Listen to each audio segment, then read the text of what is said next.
diniatkan di sini waktu asasi saya berkumpul dengan orang-orang solihah. Aku sedang meniatkan setiap Senin pagi aku ingin dekat kepada Rasul bersama teman-teman. Kalau solihah bareng kan enak ya Bu, bareng-bareng ya. Dan makanya berjamaah itu jauh lebih utama daripada sendirian. Karena apa? Kita akan melihat berkaca kepada teman-teman yang lain. Setiap ketemu itu kan ditanya, ini kalau Rasulullah itu kalau ketemu sahabat ya Bu, itu nanya kayak gini, ya gimana kabarnya? Udah masuk belum? Masak apa hari ini? Gitu ya. Atau gimana anaknya? Gimana cucunya? Tidak ditanya. Yang ditanya apa? Begitu bertemu. Kadang saya juga Qurannya sudah berapa? Lupa yang dibaca. Jangan lupa Tuhan. Jadi tanya sahabat ibadah. Itu dulu baru ada yang lain-lain. Makanya kita ketika bertemu itu cas gitu. Pakai ini nomor 1. Kemudian ilmu yang harus dipelajari di agama kita itu ada urutannya Bu. Ya. Yang pertama Quran. Dipastikan kita bisa membaca Al-Quran dengan baik. Dipastikan anak-anak kita semua bisa baca Quran. Ini dosanya orang tua Ibu ya, kalau anaknya sampai nggak bisa baca Quran ya. Coba nanti kalau Ibu sudah sakaratul maut, siapa nanti yang akan menyasinkan? Masa kamu ngomong mengajar tetangga? Sedih nggak Bu? Ya. Kalau sampai anaknya nggak bisa adzan, siapa yang mengadhannya ketika suami kita masuk kuliah mana? Tetangga atau mungkin takdir masjid, kemana anaknya? Sedih loh Bu kalau kayak gitu. Mendampingi ibunya yang sedang sakit keras, ternyata anaknya semua bisa baca Quran, banyak berzikir, luar biasa. Siapkan dari sekarang, pastikan anak kita bisa baca Quran. Gimana caranya? Mau di sekolah Islam atau panggil guru atau apa, pokoknya harus. Ya, harus. Kalau enggak pasti akan kalah dengan kegiatan yang lain. Anak-anak sekarang sibuk ya. Anak-anak sibuk itu dengan sekolahnya sampai sore, nanti masih les apa. Habis waktu Qurannya kemana? Makanya dipastikan. Insyaallah Salimah sudah memberikan fasilitas ya. Ada tasim. Ya sudah. Dan Quran asal gurunya ya udah nggak bisa sendiri. Karena kalau belajar Quran sendiri kayaknya kan bisa aja baca di rumah aja langsung ya, gitu kayak nada gitu kayaknya indah banget ya. Belajar sendiri gitu loh. Nah kalau sendiri itu kayaknya udah bagus aja gitu ya. Begitu kita ketemu guru gitu kan, karena udah kan wah sudah sampai mulutnya terang-terang ya. Mengucapkan kepada guru itu kan susah ya, harus dilatih seperti itu. Memang harus dengan guru. Dan tidak ada namanya Bu, saya baru sudah seminggu saya baca Qurannya belum bagus. Tidak ada yang bisa menyebutkan, hei muslimah, awas ya, kalau belum bisa baca Quran kamu sebelum makan gitu kan. Ada. Contohnya adalah belajar. Berapa fokus yang ini Bu? Ya, saya pernah mengajar di Panjangan tempatnya Buddha. Itu saya di tantangan mengajar lansia. Namanya lansia usianya berapa Bu? Paling muda 75 tahun. 75, 80 tidak ada berapa orang gitu. Saya bilang ini sama sekali tidak bisa baca Quran sama sekali Bu. Al-Fatihah pun sebagian tidak bisa. Maka kalau saya tanya, pakai bahasa Jawa ya, Simbah kalau sholat baca apa gitu, kalau Al-Fatihah nggak bisa. Hanya bilang Allah saja. Allahu Akbar, Allah. Terus rukuk Allahu Akbar, Allah. Sampai akhir. Jangan menyelamatkan diri dengan sholat berjamaah, karena tinggal amin. Gak bisa. Saya ngajarin gimana caranya dia, kan sudah lupa. Padahal belajar di satunya kan hafalan. Untuk huruf alif, sampai yang menghafal. Titik-titiknya banyak, ya kan? Ada yang di atas, ada 1, ada 2, ada yang di bawah, ada yang 3 kan begitu. Gimana cara? Saya fotokopi, saya buatkan peraga, gede banget Bu. Alif kataku saya pakai bahu dibagi berapa? Kamu puding ya, jadi begitu kayak ajar anak TK gitu. Seminggu gitu kan, 2 kali pertemuan. Abah masih apa? Gitu dan selamat ya lumayan ya. Berikutnya saya ulang lagi, abah masih selamat lah. Saya kasih tahu dulu Pak ya, saya kasihkan ada titiknya beda. Sakit sakit gitu kan ya, udah alhamdulillah. Ketemu lagi besok. Tak ingat, Anda lupa. Terus nanti tambah satu lagi lupa, jadi ditambah lupa. Saya bilang sama pengurusnya, ini tinggal kuatan aja nih, kuatan saya apa kuatan saya? Kayaknya saya nggak kuat bu. Tapi kan saya nggak lepas tangan. Ini aja ini kayaknya kalau saya nggak bisa deh. Ada mbak dari kuliahan nggak? Anak kuliah di sini ada nggak? Ada UPI gitu kan? Panggil saya ketemu saya masih tangan. Kalau bisa ngambil sama huruf ya, yang Al-Fatihah ini sudah surganya di depan mata saya bilang gitu kan. Anak kita ada 2 orang yang turun tangan, salahnya adalah Mbak Mega itu sendiri ngajarin laporan sama saya. Mungkin anak bilang sudah sampai huruf jahat kok bisa? Ya saya tadi cek keluarga katanya. Lalu saya bersabar. Itu karena sudah usia segitu. Karena mungkin belajar Quran seharusnya ini kan tadi satu waktu dan sekarang banyak ya. Jangan bilang susah cari tempat belajar Quran. Sekarang banyak sekali. Bahkan yang online juga ada. Cuma karena saya kalau online itu kita tidak bertemu ya. Nggak bisa lihat mulut kita kalau pakai kelihatan itu kan antara pakai laptop ya. Di paling enak kan nggak ada badan. Ngaji itu ada badan dulu, temu nih, gitu kan? Itu baru ketemu. Dan ini bu, ya, kalau sampai aku jilid kok nggak maju-maju. Jilid 1-2 bulan nggak lulus. Ada yang jilid 1 itu jilid terdasar. Jilid 1 itu kan makan huruf. Coba ibu mengucapkan huruf ha, kan? Ibu, nya coba agak kontrol sedikit kan gitu kan? Gitu kan? Wah, ini gitu kan? Maka begitu ibu nulis jilid 1 itu udah keren banget. Top banget. Itu kan tinggal dirancangkan berapa tulisan. Jadi kalau ditanya ibu jilid berapa? Mantap ya, alhamdulillah 1. Jangan baru jilid 1 saya itu jilid terkeren ya. Bisa kejadian karena sudah melewati jilid 1. Makanya di rumah kaki saya itu pernah ada tumpangan perayaan satu kelompok ibu-ibu. Umi ini makan nasi kuning gitu kan. Saya bilang nih perayaan apa nih? Lulus jilid 1. Udah pakai tumpeng bu. Keren banget karena mereka susah payah. Maka nanti kalau jilid 2 jilid 3 kan nggak bisa pakai tumpeng sampai nanti akan kurang. Tapi jilid 1 ini adalah perjuangan kami. Buang mantap kan? Tidak ada kata tidak belajar. Masalah yang lain ada masalah ibadah juga penting ya bu. Ibadah itu bagi perempuan khusus banget ya. Apa yang ditutup, apa yang tidak boleh terbuka. Itu ibu-ibu ini masalah untuk saja ya bu ya. Kita kan beda dengan laki-laki ya bu. Ini kayak gini nih, terus pertama mandi, bapaknya nunggu di sana, kalau di sini. Kata bapaknya, bunda kok ibunya lama banget sih? Terus dia bilang, oh nggak tahu ya. Wudhunya perempuan itu kan banyak yang urusannya. Bukan nih, tarik ibu, tarik, ikut tarik, dengan bu, sampai dibuka, itu kan bu, dulu, tutup lagi kan? Kancing, itu kan waktunya apa? Ini kan satu-satu contoh bersabar dalam taat kepada Allah, ya enggak? Ternyata taat kemudian bukannya kepada akhirnya sholat. Tegakkan sholat, ternyata ketika bersabar dan segala sesuatu itu adalah bagian dari taat kepada Allah. Pakai jilbab pun tantangan ya bu, sabar, buka, tutup. Harganya juga lumayan pakai jilbab ya bu. Coba ibu berdiri berapa tuh harganya? Gamisnya berapa? Jilbabnya berapa? Kaos kaki, tas, bros, ya? Oh banyak. Sepatu tas ini kalau beli dengan bapak ibu itu harganya beda. Sabar, maksudnya sabar memang ya uang kita ini banyak dari laki-laki seperti itu. Jadi bab ini kalau perhatikan itu ngaji pokoknya bismillah ya Allah, mengingatkan ngaji dengan sambungan entah sampai apa. Ini kalau misalnya ada saya punya majelis taklim dari mulai muda sampai sepuh. Sesampai kapan? Kalau disebutkan namanya kan Umi ada yang meninggal dunia.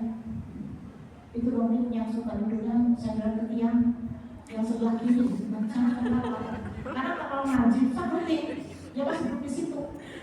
Ini kan tinggal nanti siapa yang duluan ya? Saya duluan, saya duluan. Tapi kan indahnya khusnul khatimah ketika dalam keadaan menuntut ilmu dalam taat kepada Allah, kita diambil oleh Allah khusnul khatimah. Maka dikatakan begitu. Nanti sampai kapan kita sampai kapan? Selama umur saya masih kuat ya. Sampai kapan? Kita nggak tahu sampai kapan ya. Bulan yang mengurus kita sampai kapan? Seperti Bismillah sampai kapan? Oh udah ngaji terus, iya ngaji. Sampai kapan udah? Enggak sampai kapan? Sampai tak omongan itu dah. Nanti doa sekali untuk. Yang kedua, ciri yang kedua adalah kata Rasulullah, aku mencintai muslimah yang pandai mendidik anak. Tarbiyatul aulad fil Islam, mendidik anak dengan cara Islam. Bagaimana Rasulullah mengatur semuanya. Ibu kalau anak makan pakai tangan kanan, kan tanya, Bunda kenapa makan pakai tangan kanan? Bukan, itu tangannya baik, tangan kiri tidak baik. Bukan begitu jawabannya. Sama jawabannya, karena Rasulullah makan pakai tangan kanan. Bunda kenapa Rasulullah wajib? Karena Rasulullah merintahkan kita makan wajib. Rasulullah sampai melekat. Bangga kan? Kenapa lagi disuruh Bunda? Kenapa sholat disuruh Bunda? Itu tidak awet. Kalau Bundanya pergi, yes, gitu kan? Bundanya kalau melekat, yes. Gak ada yang ribut. Cuma ribut gak kalau nyuruh sholat. Nah, suruhnya mulai datar ya. Terus gak subuh-subuh, gak bangun-bangun naik ya. Nah, subuh gak bangun juga, naik lagi kadang-kadang.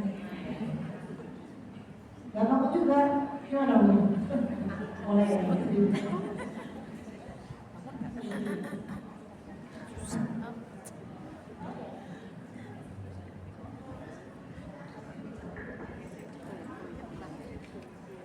Ya. Mendidik anak-anak adalah jadi kalau kita memiliki anak, itulah bagian dari rezeki dari Allah SWT. Itu baru senang hidup anugerah anak oleh Allah SWT. Senang ya. Kalau senang bersyukur maka didik dengan cara yang terbaik. Itulah bentuk kita berterima kasih pada Allah. Dari mulai memilihkan sekolah, memilihkan pasangan, itu adalah hak orang tua. Hati-hati nih.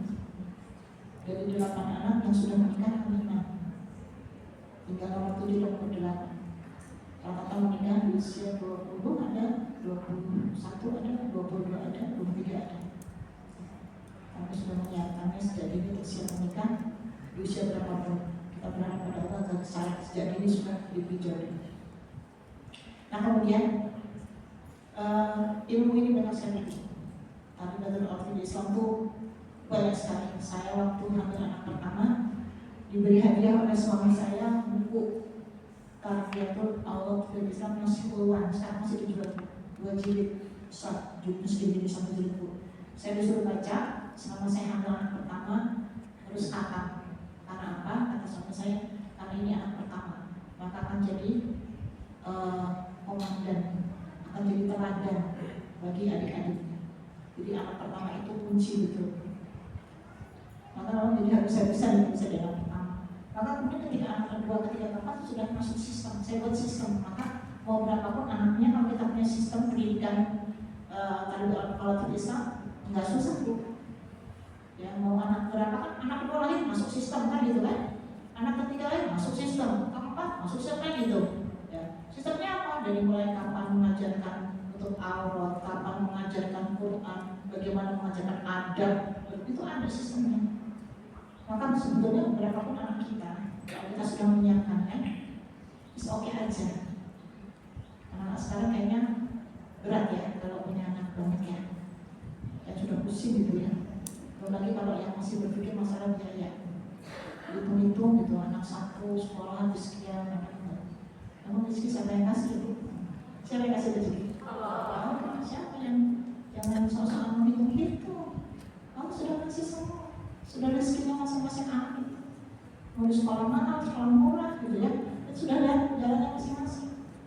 Kita pernah satu bulan dapat duit 8 jutaan ya untuk 8 anak, karena di asrama masih sekolah terbaik ya. Jadi kalau saya bilang anak-anak, Umi Abi tidak meninggalkan warisan harta, tapi kami meninggalkan bekal mereka dengan ilmu, sekolah-sekolah yang bagus, supaya nanti dengan ilmu kalian bisa jadi orang-orang yang diharapkan seperti kami berdua mengharapkan jadi anak bangsa dan sebagainya. Itu ya Bu ya, hati-hati ya Bu, ngaji terus, nanti tema-temanya akan kesana, supaya nanti kita terus tahu bagaimana mengurus anak-anaknya. Nomor 3 adalah, ini penting Bu, nanti masuk pada bahasanya Pak Arif ya. Bagaimana kita mendukung kebaikan suami, mendukung dakwah suami. Karena suami itu berhubungan. Suami nggak bisa dari sendiri, harus didukung oleh istrinya. Di balik suami yang sukses ada istri yang tahu Bu, yang sabar. Jadi sangat sabar, didukung. Saya ini contoh ya Bu ya, ada ibu, seorang ibu ke rumah saya, Bu, saya mau cerita, saya mau tanya dosa apa enggak gitu ya. Dia belum ceritakan cuma dosa apa enggak. Suaminya nggak sholat Bu, suami tidak sholat 5 waktu. Anaknya cuma 1 juga. Ibu cerita, suami saya nggak sholat, tapi alhamdulillah anak saya perempuan sholat. Suatu hari si anak ini menyuruh bapaknya sholat, itu sholat dulu, dibangunkan anak, Pak, sholat Pak, gitu kan.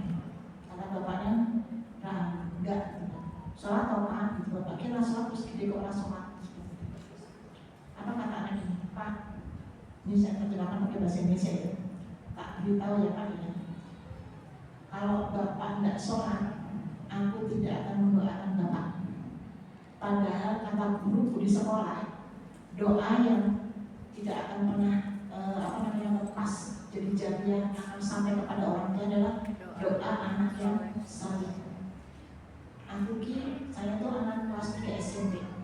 Aku sholat 5 waktu, aku nutup aurat, aku patuh sama bapak ibu. Mudah-mudahan kalau aku berdoa dikabulkan oleh Allah. Tapi aku nggak akan mendoakan bapak kalau bapak nggak sholat. Gitu. Dan mempertanyakan ibunya itu, apakah anak saya dosa gitu ya? Karena mengancam bapaknya, kan mengancam. Tapi ternyata bapak itu tertegur gitu ya. Tadinya kita ingat istrinya. Besok-besoknya itu merenung menjadi pendiam dengan bapaknya. Suatu hari bilang sama istrinya, Bu, tolong belikan sarung, tolong belikan tekstil sama baju koko. Istrinya kaget, ya Allah ya Rabbi gitu kan. Sudah ada bayangan yang luar biasa kan itu diberikan lagi. Tapi ternyata katanya istrinya itu juga dimasukkan ke dalam proses untuk dibawa ke kantor. Ternyata bapak itu karena malu di kampungnya, kan terkenal tidak sholat. Jadi sholatnya itu jauh-jauh di tempat yang tidak ada dia kenal. Karena malu, ya. Pertama Jumat dulu, Idul Fitri saja dia tidak sholat. Di Jumatan dia sudah enak, baru kemudian dia coba sholat yang lain. Katanya subuh dulu karena masih gelap, nggak ada orang, aman dia kan. Lama-lama bisa 5 waktu Bu. Nah terus baru kemudian dia mulai berani. Salah satu sholat di kampungnya, orang kampung geger. Ibu itu sholat tuh, alhamdulillah ya Allah. Kan bisa ketemu orang kampung. Sampai akhirnya kemudian diterima oleh masyarakat di kampung dan dia jadi rajin ke masjid 5 waktu. Itu sih sampai nangis. Pertanyaan saya tadi dulu, apakah anak saya walaupun hasilnya bagus, tapi kan mengancam? Apakah anak mengancam bapaknya itu kemudian jadi dosa? Saya bilang iya. Ini bahasa kita mengancam ya, tapi lebih pada mengingatkan. Ibu anaknya satu tapi luar biasa. Saya betul. Karena apa? Kekuatan ada pada ibunya. Doa ibunya luar biasa dan sabar kepada suaminya. Coba kalau saya istrinya bilang begini, Pak, nek orang sholat saiki lebih baik kita pisah rumah saja. Yang gitu kan? Oh, apa? Sudah dan akhir anak ini hasil jadi pacaran terus kemudian mereka melahirkan baru nikah. Itu lakunya ke saya gitu kan. Dan si anak tahu. Jadi bilang ke ibunya, Bu, orang apa-apa, ibu tak maafkan. Karena mungkin dulu ibu belum ngaji kan, gitu. Dan ibu ngaji pasti nggak kayak gitu. Orang apa-apa, Bu, Allah nggak mengampun. Gitu. Coba, ini yang dikatakan kalau orang anak haram, itu sampai sedemikian rupa ibu bilang, ya Allah, betapa rahmat Allah ada pada keluarga saya. Cuma satu barang, sekarang sudah jadi polisi, atau yang mana jadi polisi waktu itu. Semua jadi polisi yang soleh. Itu ya contoh bagaimana mendidik anak itu dengan mendidik anak kemudian tadi dengan suami. Ibu sabar dengan suami, Bu? Sabar dengan suami? Ya, kadang-kadang Bu, kadang sabar. Dia cuma sedang kondisi gitu kan. Bu, siapa yang kasih hadiah suami pada ibu? Allah kan? Allah. Allah itu kira-kira akan ikat janji enggak? Itu pas pokoknya buat ibu. Yang enggak bikin pas itu kan nafsu kita. Pengennya kan suami itu ya tataran hubungan anak suami ideal adalah apa, Bu? Good looking. Kemudian tinggi, sama saya. Cepat ya Bu ya, tinggi, ganteng, nyanyong tau Bu, nyanyong Bu, gitu kan. Terus kemudian romantis, gitu ya. Terus pokoknya, wah gitu yang paling utara. Kira-kira ada nggak sosok suami kayak gitu? Ada, yakin saya. Ya. Bahkan sutradara sinetron saja nggak ada tuh bikin sampai sesempurna itu. Maka dibawa konflik. Kan gitu kalau sinetron ya. Karena kita tidak. Nah, kekurangan suami itulah apa kata Allah, itulah bagian dari ladang pahalamu. Kalau suami sempurna kita kan nganggur, Bu. Ya, misalnya mama diajak, pakai kode-kode gitu ya, gitu kan, gitu kan, ayo gitu. Kalau misalnya tidak ada misalnya tidak ada dosa gitu kan, terserah kita kan. Lagi capek Pak, besok aja. Tapi kalau kita tahu bahwa itu adalah benar-benar dan pahala, siaga ya Bu. Ibu siaga jam 2, jam 3 siaga, jam 4 siaga Bu. Nah, sudah siaga, siap gitu kan. Karena pahalanya luar biasa. Bahkan dalam sebuah hadis dikatakan oleh tiga seorang wanita menolak diajak oleh suaminya, maka akan dibiarkan mereka sampai esok hari. Ya, contohkan jika sama ada di punggung unta itu tongkat tinggi ya Bu, duduk aja udah tinggi Bu, apalagi berdiri. Disuruh turun, dipanggil suaminya untuk melayani, sampai segitu sulitnya. Ibu lagi dapur, panggilan panggilan surga, panggilan surga. Jadi dukung suami Bu, sabar ya Bu ya. Apakah suami saya kekurangan? Bukan semua. Yang kekurangan saya. Tapi kekurangan beliau adalah bagian dari rahmat Allah buat saya. Ada kesempatan saya untuk bersabar, ada kesempatan saya untuk bersyukur. Karena begitu ada kekurangan itu kan kita tambah dekat kepada Allah ya Bu. Seperti itu. Kalau sampai sempurna ya Allah Bu, nganggur betul kan Bu? Nganggur betul gitu. Gimana? Oh pergi kemana? Oke, nggak izin suami? Nggak apa-apa. Nggak izin sih nggak apa-apa. Oh nggak kerja rumah? Udah ada pembantu banyak. Enak gitu kayaknya. Tapi ternyata kesempatan kita untuk melayani, berbakti itu menjadi berkurang. Maka semakin kurangnya suami, banyak kekurangan, maka ada parahnya makin banyak. Ya banyak Bu. Aduh, gimana ya? Dulu nggak merasakan sih gitu ya. Aduh Ibu, saya kalau konseling itu kasusnya ngeri-ngeri Bu. Ya, bayangkan Bu, nggak bayangkan. Seorang istri, perempuan ini usia sudah 54 tahun Bu. Itu kembali jatuh cinta dengan pacar lama. Dengan pacar waktu SMP. Ketemu Rewan ini 54 loh. Udah punya cucu 1 loh Bu. Masih bisa jatuh cinta itu. Yang saya tahunya karena suaminya maksa lebih ke saya. Karena istrinya kok sekarang berubah, sering ganda, ngedit sampai ngedit Bu. Jadi dia yang ke Bantul, yang lain ke Semarang. Itu gantian dari Bantul ke Semarang, yang Semarang ke Bantul. Ibu kayak orang jatuh cinta kayak bucin banget gitu. Nah ini saya selesaikan, alhamdulillah cukup lama saya menyelesaikan. Saya dua pihak ya, maksudnya tidak hanya salah istrinya. Ini istri sampai bisa jatuh cinta lagi ini kena apa? Itu kan ada faktor juga ya. Kalau mungkin dari faktor suaminya, saya selesaikan dua-duanya. Ya selesai, alhamdulillah sudah kembali, tapi tidak sekutu seperti dulu. Jadi katanya hambar, ada luka. Kalau saya bilang luka, berarti belum memaafkan. Masih ada luka, berarti belum memaafkan. Kalau maafkan, sudah tidak ada luka, berjalan seperti biasa. Walaupun perempuan tidak bisa begitu ya Bu, ya nggak Bu. Luka masih tersimpan ya Bu, disimpan paling mendalam. Seperti itu. Dan terakhir yang keempat adalah apa? Rasulullah itu senang pada perempuan yang bermanfaat bagi masyarakat. Semakin bermanfaat bagi masyarakat, Rasulullah pasti suka. Mengapa ada Salimah?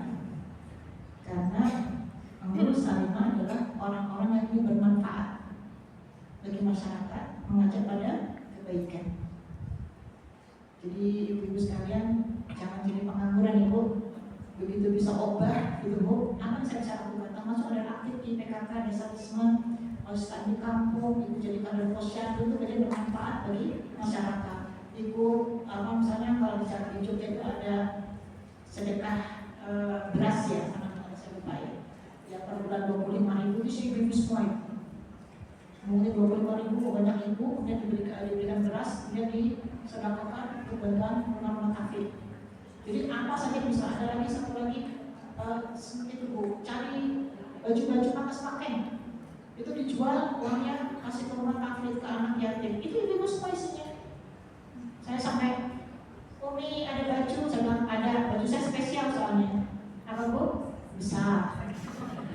Kali besar susah, makanya baju saya khusus. Ada baju-baju untuk yang besar-besar saya bilang gitu Pak. Jadi baju saya khusus. Ya, itu dijual Bu. Berapa harganya? Antara 10.000 sampai 15.000. Itu sekali jual bisa. Saya pernah sampai 9 juta saya dapat satu kali jual. Ya, itu, tapi itu baju premium ya. Karena saya punya Muslim sosialita. Ibu tahu sosialita Bu, dari atas sampai bawah branding Bu. Yang nggak branding itu sadar aja. Kalau dulu hijau, ya bajunya hijau muda, gitu ya. Sampai tasnya ada kehijauan. Sepatu sendal semuanya hijau. Saya bilang ini Ibu Solihah. Dia dakwahnya lewat mal, uangnya kumpul untuk Palestina, nggak main-main Bu mereka. Kalau saya bilang minta Palestina keluar, untuk anak yatim keluar, untuk rumah tangga keluar. Jadi kalau ada lihat ibu-ibu yang baju gitu Bu ya, dia ngaji, dia dakwahnya lewat mal, dengan uang. Karena memang mereka isi pengusaha. Saya tanya, ibu pekerjaannya apa? Ngabisin uang suami. Kalau kamu kasih uang kasih ATM, kalau masih banyak ditanya, kok masih banyak? Gitu Bu, kok masih banyak? Kok berkurang? Kok cuma sedikit pengeluarannya? Kita bayarnya, aduh enak banget ya, gitu ya Bu ya. Tapi jangan dikira, mereka juga punya tujuan masing-masing. Jadi kita nih pada posisi kita saja lah, ya Bu ya. Cuma kita contoh kebaikan-kebaikan yang lain seperti itu. Jadi kita bisa melakukan apa saja dengan apa yang ada pada kita. Ya Bu ya, kita kan nanti bergerak. Jadi kalau Salimah di program ikut Bu, memberantas buta huruf Al-Quran. Salimah sehati Salimah. Berhati Salimah. Di mana musuh? Saya itu Bu, mengumpulkan pakaian. Nanti kalau mau mantan aja. Kalau mantan menjelang Lebaran, masuk ke dusun-dusun jual antara 5.000 sampai 10.000. Nanti uangnya buat apa? Kita putar lagi untuk apa Bu? Tiap ibu setiap datang bawa beras. Beras misalnya 1 beras dikumpulin jadi sekarung. Buat mana?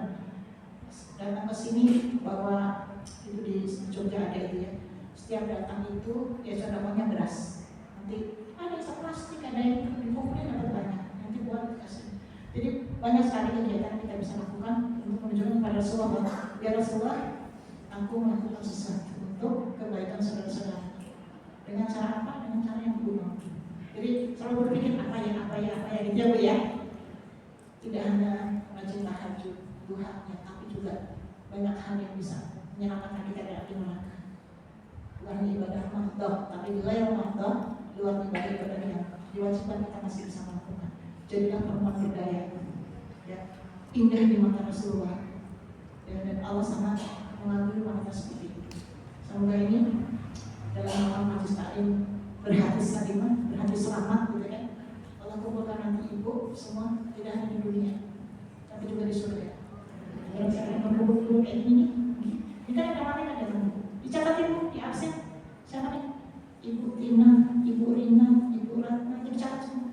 Mana katanya? Mana Ibu Siti gitu kan? Kok nggak datang gitu? Kosong tuh catatannya bu. Misalnya, ada Ibu Siti sakit, apa kata mereka? Syarikah. Didoakan bu. Jadi kebiasaan ini Ibu lakukan supaya kalau Ibu berhalangan, pahala masih mengalir. Maka cara kebiasaan yang membuat Ibu menjadi orang yang berhalangan tetap Allah catat. Sama seperti kita kalau haid ya bu, walaupun kita tidak sholat, kita tidak cukup, tetapi pahala mengalir. Jangan kira orang haid itu pengangguran, ya. Sholat kurang, kosong kurang, gitu kan, baca Quran kurang, pengangguran banget, gitu kan. Ada banyak orang bisa lakukan seperti itu. Begitu sayangnya Allah ada kita bu sebagai muslimah, ya. Ya ibu sekalian 1-4 ini bagian dari saya hanya mengajak ibu semua. Ayo kita manfaatkan waktu sebaik-baiknya. Tadi sudah disampaikan oleh Ketua Majelis Salimah, kita tidak harus senjanya kapan. Bisa saja senjanya agak terang-terang sudah senja, sudah mau end ya, atau nanti mungkin menjelang tengah. Tapi yang pasti waktu kita gunakan sebaik-baiknya. Contohlah teman yang lebih baik, maafkan teman-teman yang kurang. Karena memaafkan itu tidak mudah, tetapi memaafkan bukan bagian dari amal yang luar biasa. Ya, memaafkan kesalahan. Jadi saya cukup sekian, tapi sebelumnya coba berhadapan bu, dua gitu bu, yang dulu. Yang berhadapan cari pasangan semua bu, berhadapan siapa saja siapa.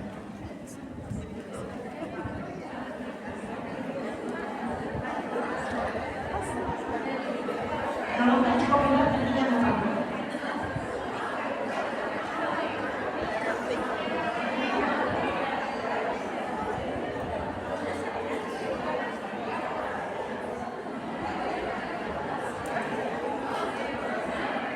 Sudah bu?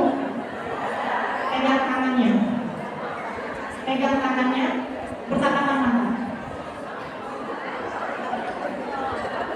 Bertatapan mata. Pegang tangannya. Pegang tangannya dia. Ya. Yang sebelah kanan saya mengucapkan dulu.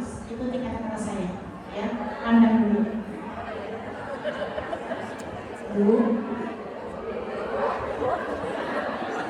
aku mencintaimu karena Allah.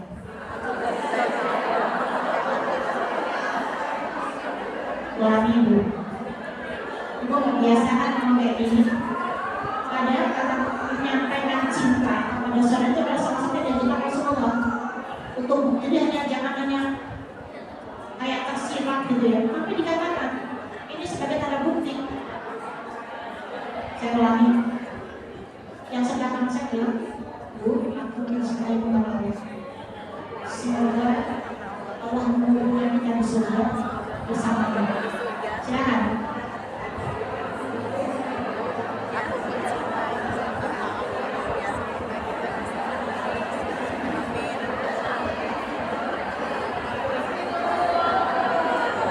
Sekarang yang sebelahnya. Terima kasih, Ibu sudah mencintai saya. Saya pun mencintai Allah. Semoga Allah mempertemukan kita di surga nanti. Terus pelan.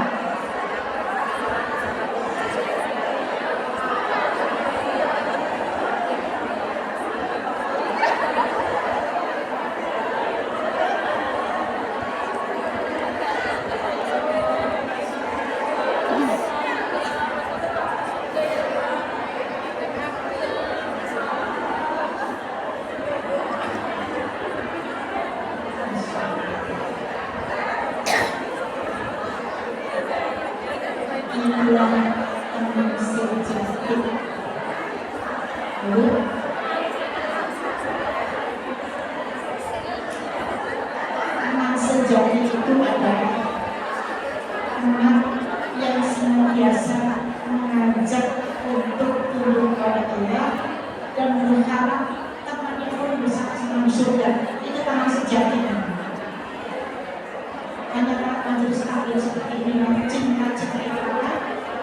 kubur. Pertahankan sampai akhir hayat nanti bersama majelis taklim ini, dikumpulkan di sini, tapi juga dikumpulkan di surga nanti. Allahumma amin. Allahumma amin. Demikian dari saya. Saya pun mencintai ibu semua.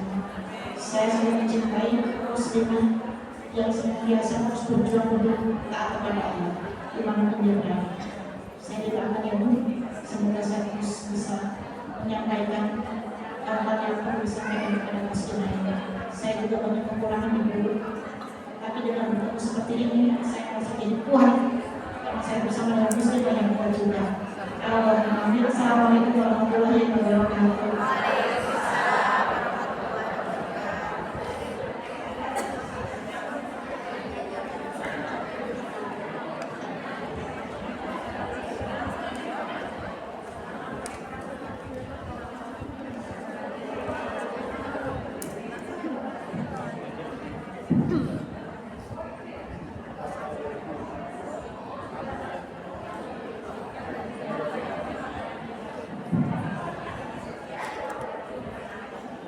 Alhamdulillah, wassalatu wassalamu ala Rasulillah wa ala alihi wa sahbihi ajma'in. Amma ba'du. Asyhadu an la ilaha illallah wahdahu la syarika lahu wa asyhadu anna Muhammadan abduhu wa rasuluhu. Buah plum, buah ceri di mangkok bulu. Assalamualaikum warahmatullahi wabarakatuh.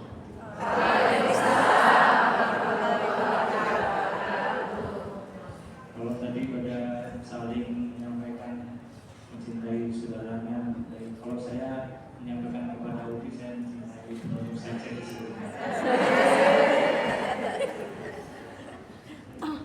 Ya, ibu sekalian rahmatullah, saya juga sebenarnya udah bingung mau ngomong apa udah habis sih. Biasanya kalau nggak begitu serius, saya bilang demikian tadi yang disampaikan dulu ya nanya aja deh seperti itu. Tapi ada beberapa hal yang belum disinggung sebelum lebih dalam, yaitu tentang bagaimana bersama meniti senja. Bagaimana meniti senja bersama. Mungkin kayaknya sama pasangan suami istri ya.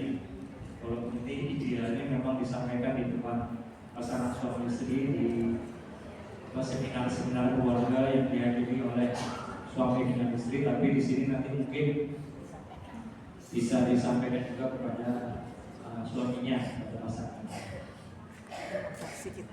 Jadi kalau ibu-ibu mau mengisi pengajian atau mengisi apa gitu ya, itu kan biasanya ada doa Robbis rohli sodri wa yassirli amri wahlul 'uqdatam min lisani yafqahu qawli. Itu biasanya gitu. Kenapa ngomong berdoa seperti itu? Supaya apa? Robbis rohli sodri, ya Allah, lapangkan dadaku, wa yassirli amri, mudahkan urusanku. Terus wahlul 'uqdatam min lisani, mudahkan lisanku untuk berkata-kata. Yafqahu qawli, agar orang yang kita ajak bicara itu paham apa perkara. Bukan seperti itu. Pernah nggak mau ngomong suami doanya kayak gitu? Pernah nggak? Memangnya mau ceramah sama suami gitu. Padahal intinya yang disebut doa tadi itu doa untuk kita berkomunikasi. Jadi yang namanya komunikasi itu selalu berjalan dua arah.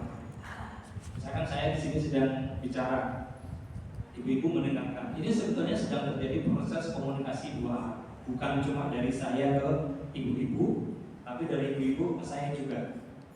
Walaupun mungkin ibu-ibu tidak berbicara, cuma tersenyum, cuma ketawa, atau cuma ngantuk, itu semua adalah komunikasi. Nah, komunikasi selalu berjalan dua arah. Nah, yang paling penting dalam komunikasi itu apa? Penyampaian pesan. Tadi Bu Nurul sudah menyampaikan banyak pesan. Nah, komunikasi yang berhasil itu adalah ketika pesan yang ingin disampaikan oleh orang yang berkomunikasi itu diterima persis seperti yang ingin disampaikan. Jadi kalau misalkan saya ngomong ini apa? Ini apa? Satu atau tujuh? Beda kan? Kalau saya ingin ini sebenarnya saya mau ngomong ini satu, tapi ada yang bilang ini terujuk. Berarti kan pesan saya sampai kepada orang yang bilang menjawab satu, tapi tidak sampai kepada pesan yang menjawab terujuk. Pernah nggak terjadi hal yang sama di rumah kita? Ibu ingin ngomong sesuatu kepada suami, maksudnya A, suami menerimanya B. Nah, itu yang namanya miskomunikasi. Kalau tadi saya bilang ini satu, terus dijawab satu, maka itu komunikasinya benar. Tapi kalau saya bilang begini dijawabnya terujuk, itu komunikasinya ada miss. Kenapa miskomunikasi terjadi? Banyak hal. Bisa antara lain latar belakang juga bisa. Tapi bisa juga hal-hal yang mengganggu sekitar kita, itu juga sama. Suami minta bikinkan minum, Umi bikinkan minum. Lagi sibuk, bisa tidak jadi bikin minum, lupa gitu ya, sehingga suami udah menunggu minumnya nggak sampai-sampai. Itu mungkin juga sering terjadi ya. Atau bisa jadi minum yang dibuat tidak sesuai dengan yang diinginkan oleh suami. Mungkin maksudnya cuma pengen minum air putih gitu, tapi kemudian yang dibikinkan teh manis. Itu bisa jadi karena akan ada miskomunikasi. Bisa dari situ.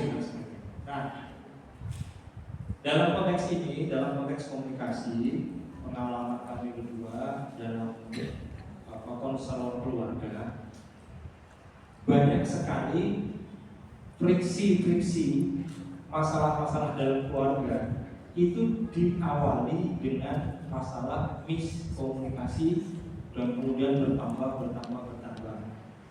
yang tidak diselesaikan, miskomunikasi yang tidak diselesaikan.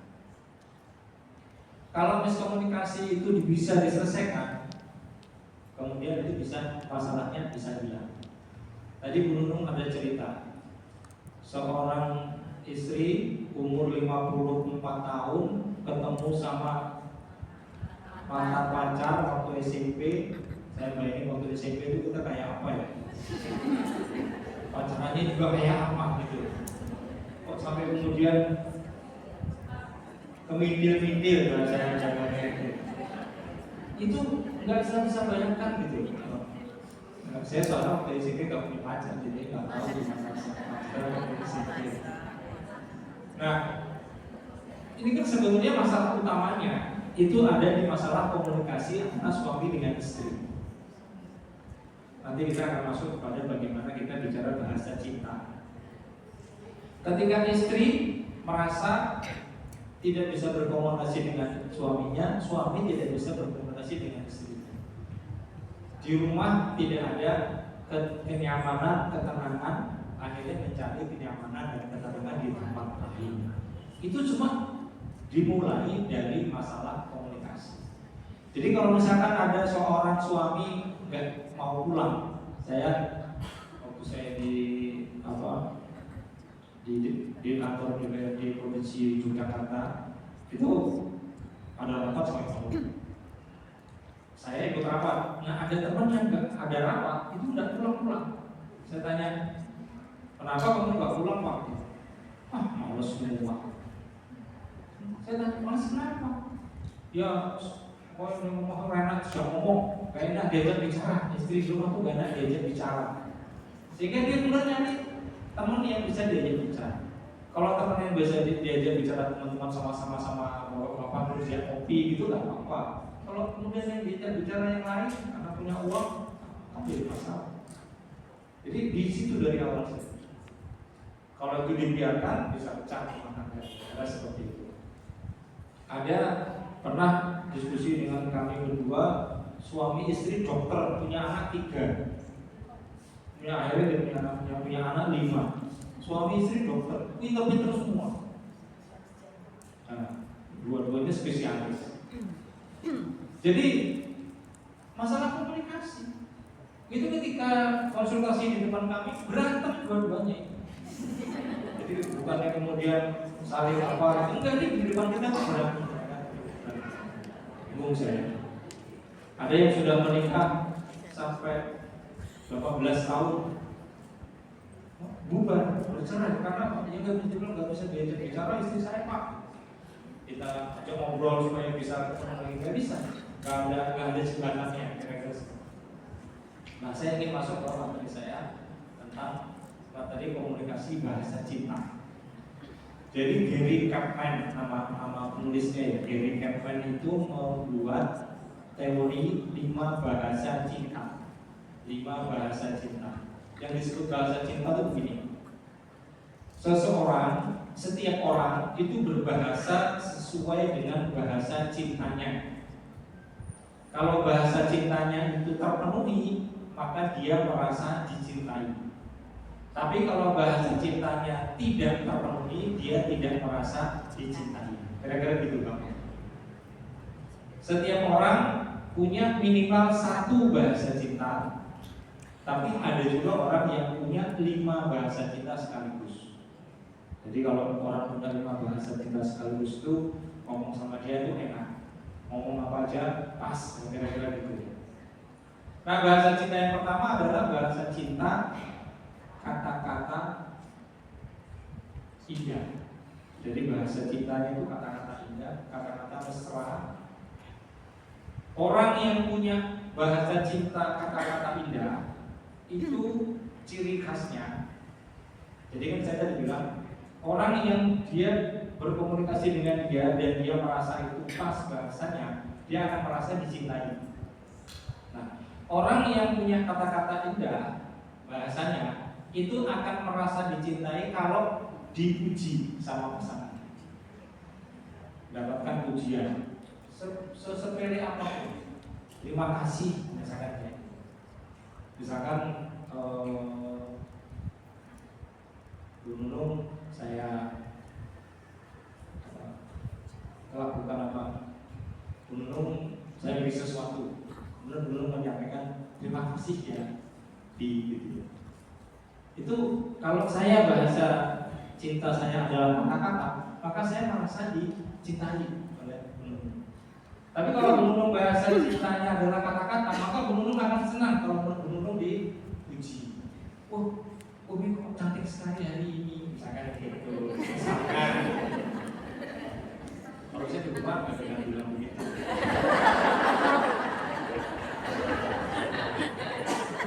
Anak-anak saya itu saya tanya gini, Abi itu kenapa sih kok senang sama Umi? Terus saya mikir sebentar mungkin. Apa ya? Mungkin karena Umi lucu sih bilang gitu. Orang-orang marah-marah. Masa sih kalau senang sama Umi gara-gara Umi lucu? Ya coba kamu perhatikan Umimu lucu apa enggak? Iya sih, Umi lucu. Makanya namanya ngomong kayak pelawak. Jadi kalau bahasa cintanya adalah kata-kata, maka dia itu senang kalau dia dipuji, senang kalau dia itu dihargai dengan kata-kata, digombalin itu senang. Ya, jadi kalau misalkan ada orang yang kalau dibilang cantik terus langsung bunga-bunga gitu, padahal kayak juga sih gitu. Itu berarti dia bahasa cintanya dalam bahasa pujian, bahasa kata-kata indah. Itu kalau misalkan orang yang punya bahasa cinta pujian, itu dibikinin puisi udah kalau dibikinin puisi terus bagus banget, segala macam itu. Bagi dia, kalau yang namanya romantis itu adalah ketika dia bisa muji, bisa itu namanya romantis. Kalau nggak gitu nggak romantis. Itu bahasa cinta kata-kata. Bu Nunung termasuk salah satunya ya. Jadi kalau Bu Nunung saya bikin puisi gitu, saya bikin puisinya awal-awal aja. Makanya mungkin yang berbalik seneng kan gitu ya. Kemudian jadi gini, kalau misalkan ibu-ibu semua di sini punya suami yang kira-kira bahasa cintanya adalah kata-kata, sering-sering puji. Waduh, ayah kok hari ini ganteng, wah ayah wangi, tuh, uang belanja lancar, kira-kira gitu. Itu kalau itu apa namanya, kalau pasangan kita suaminya punya bahasa cinta adalah kata-kata. Begitu dikasih uang belanja gitu ya, aduh terima kasih ayah ganteng sekali hari ini. Itu luar biasa ya, dia punya kebanggaan karena dipuji, disenang dengan kata-kata. Itu bahasa cintanya adalah kata-kata indah.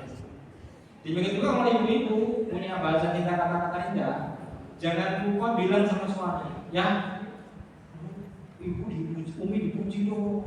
Dibilang umi cantik gak? Umi hari ini cantik gak? Saya bilang gitu aja sama suaminya.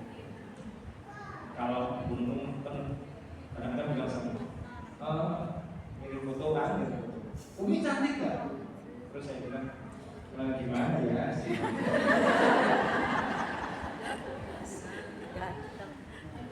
Jadi saya selalu gunung itu SMA-nya sama satu sekolah. Saya kakak kelas itu satu tingkat gitu. Jadi waktu saya kelas 2 itu teman sebangku saya tuh ribut. Ada cewek baru cantik baru masuk, jadi anak baru masuk cantik gitu. Saya ditarik-tarik sama dia gitu. Itu tuh kelas itu tuh dia mikir lewat jendela kan. Yang mana namanya itu yang itu gitu. Yang itu enggak, aku gak cantik sih. Cuma dari kualan jadi suami. Nasib.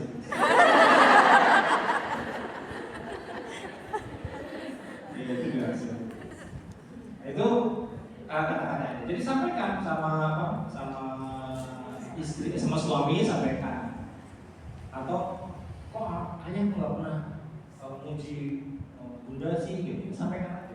Jadi minta untuk supaya kasih tahu bahwa bahasa cintanya saya adalah kata-kata indah. Jadi kalau orang yang kata-kata indah bahasa cintanya tidak dikasih duit itu tidak apa-apa, asal dikasih pujian.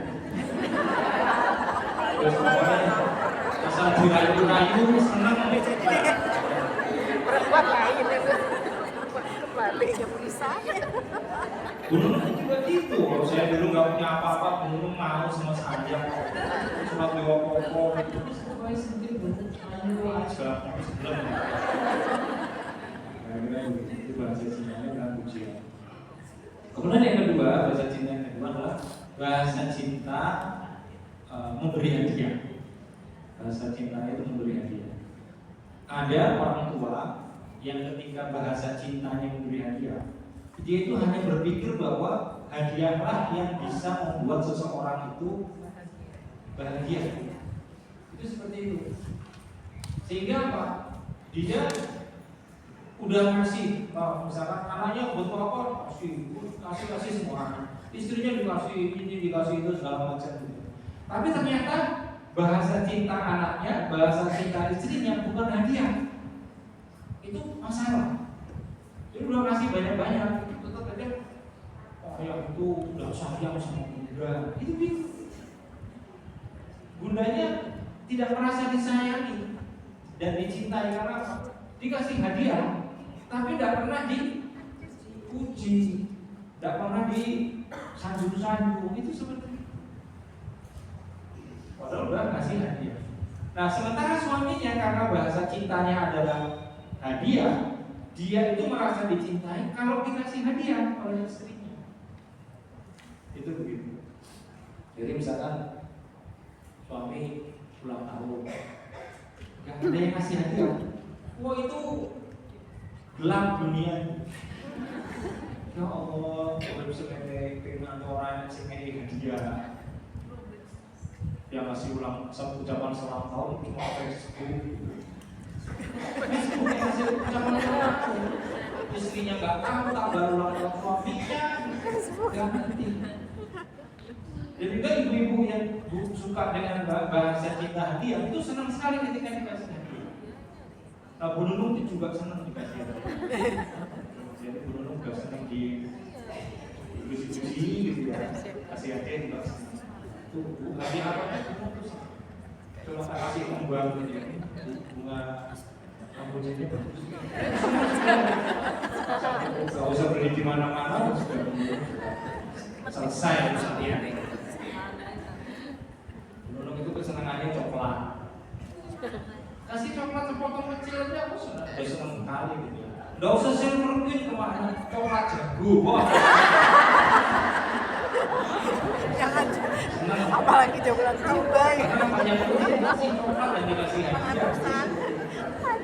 Apalagi yang Dubai. Apalagi sampai kita beliin coklat silver queen yang besar atau Toblerone gitu, wah itu nggak dimakan-makan gitu loh.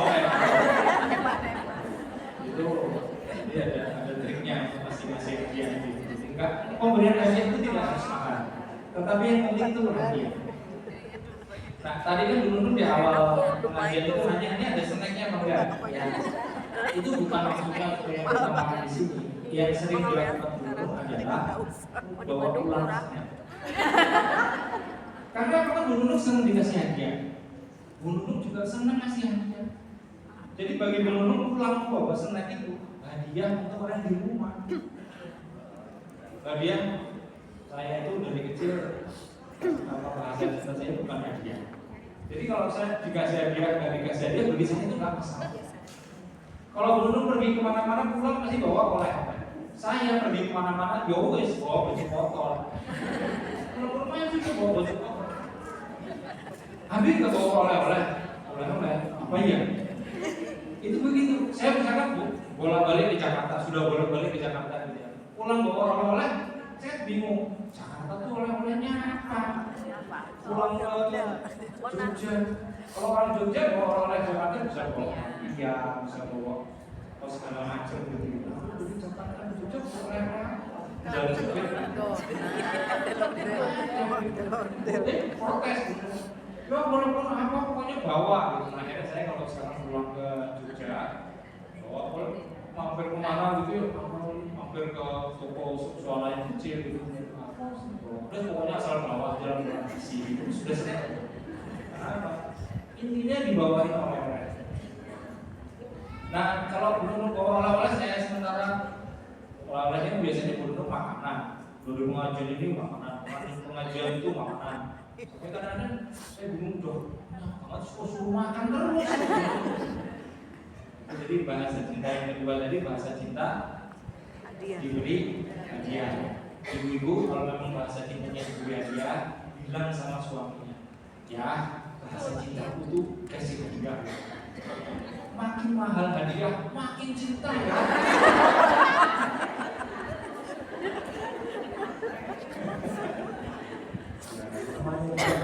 Usaha ya kan. Yang ketiga, bahasa cinta yang ketiga itu bahasa cinta sentuhan. Sentuhan. Jadi ada orang yang senangnya itu ketika digandeng sama pasangannya, gandeng, dipeluk, dicium, itu sama pasangannya itu bahagia, merasa kalau dia dicintai oleh pasangan. Tapi sementara ada yang tidak suka dengan bahasa cinta sentuhan ini. Jadi kalau disentuh tuh malah risih. Saya pernah lihat sendiri ada pasangan suami istri. Jadi istrinya itu gandeng suaminya. Suaminya di nah sih yang kalau mau digandeng, malu udah tua kok masih gandengan. Nah masalah gandengan, masalah bahasa cinta itu masalah nggak ada batas usia. Sampai kapanpun orang yang punya bahasa cinta itu tetap seperti itu bahasa cintanya sampai tua. Orang yang bahasa cintanya sentuhan itu sampai tua digandeng. Bu Nunung itu paling senang digandeng. Berarti bahasa cintanya ketiga gitu. Itu kalau digandeng, kalau misalnya saya dalam dia berubah sedikit ada 2 meter tuh, tapi kok aku ini ditinggal, nanti kalau Umi hilang gimana? Terus saya bilang, Umi itu gak gampang hilang. Badannya gede itu gak gampang. Kalau Umi diculik sama orang, kayak kulit susah, bawahnya susah, tangannya banyak, susah orangnya nggak bisa nulis. Tapi kalau digandeng luar biasa. Gandeng, dipeluk, dicium itu luar biasa bagi menurut. Nah, orang-orang yang punya bahasa cinta sentuhan itu tadi kalau dia tidak disentuh hari itu dia merasa tidak berguna, tidak merasa dicintai pada dia. Nah, kalau misalkan kemarin pas ada seminar tentang saya menyampaikan materi yang sama kayak gini, yang hadir pasangan suami istri gitu ya. Itu ada istri yang bilang sama saya pada saat sesi pertanyaan, Pak Ustadz, saya itu bahasa cintanya bukan sentuhan. Sementara suami saya bahasa cintanya itu sentuhan. Ini gimana Ustadz caranya? Ya, terus saya bilang, yang pertama, ibu harus memahami bahasa cinta suami. Sehingga kalau suami menyentuh ibu atau ibu menyentuh suami, bagi suami itu adalah kebahagiaan. Tetapi suami juga harus punya pemahaman bahwa istrinya itu bahasa cintanya bukan sentuhan. Tetapi jangan kemudian bola-bola dijauhi. Umi, istrinya kaget soalnya kalau disentuh sama orang itu. Jadi dia harus berlatih untuk disentuh oleh suaminya, tetapi juga dia harus berusaha untuk menyenangkan suaminya. Saya tanya kemudian bahasa cinta suami ibu selain sentuhan apa? Nah itulah yang coba diberikan. Kalau misalkan sentuhan bagi dia itu tidak nyaman. Jadi kan artinya ada orang yang disentuh itu nggak suka. Padahal saya biasanya kalau seminar ada bapak dan ibu gitu ya bareng-bareng itu saya biasanya tanya, bapak-bapak yang hari ini sudah cium istrinya siapa? Berapa orang? Itu ternyata dalam 100 orang itu rata-rata yang pagi itu sudah cium istrinya biasanya cuma di bawah 10. Gue sampai bingung, bawah 10 ini kerjanya apa hari ini? Masa cium istrinya nggak sempat? Tapi memang ternyata ada orang yang memang nggak suka dicium, nggak suka mencium juga ada. Nah kita harus hormati orang-orang kayak gitu. Nah yang keempat, bahasa cinta yang keempat itu adalah bahasa pelayanan. Dia merasa sangat dicintai ketika dia dilayani oleh orang lain. Itu bahasa cinta pelayanan. Nah biasanya orang yang bahasa cintanya pelayanan itu juga senang melayani. Dia akan senang melayani. Bahasa cintanya melayani. Kalau pagi-pagi belum saya buatin kopi gitu ya. Oh itu beneran senang sekali. Sempat itu bahasa cintanya. Pagi-pagi, jadi biasanya kalau bapak itu duduk istrinya yang bikin kopi gitu ya, bikin kopi. Enggak, kalau ini enggak belum ya saya. Duduk manis gitu saya belakang toko bikin kopi, bikin teh. Anak-anak tahu, uminya itu suka dilayani. Maka saya bilang sama anak, kalau nanti umi pulang, yang pertama rumah harus sudah bersih. Yang kedua bikinkan minum buat umi, siapkan makanan buat umi. Itu sudah sederhana. Belum pulang mesti pengajian belum dari mana gitu, itu sudah merasa bahagia. Masuk ke rumah itu langsung merasa segar lagi. Itu seperti itu. Kan kadang-kadang kalau ibu kalau masuk rumah, rumah hancur lebur. Rumah hancur lebur, masakan belum matang, nasi belum ada, cucian belum diberesin, baju masih numpuk, rumah langsung tambah pusing. Nah itu kalau kita ngerti bahasa cinta pasangan kita, pulang sampai rumah tuh dilayani seperti itu dia akan merasa bahagia. Itu bahasa cinta yang keempat. Bahasa cinta yang kelima,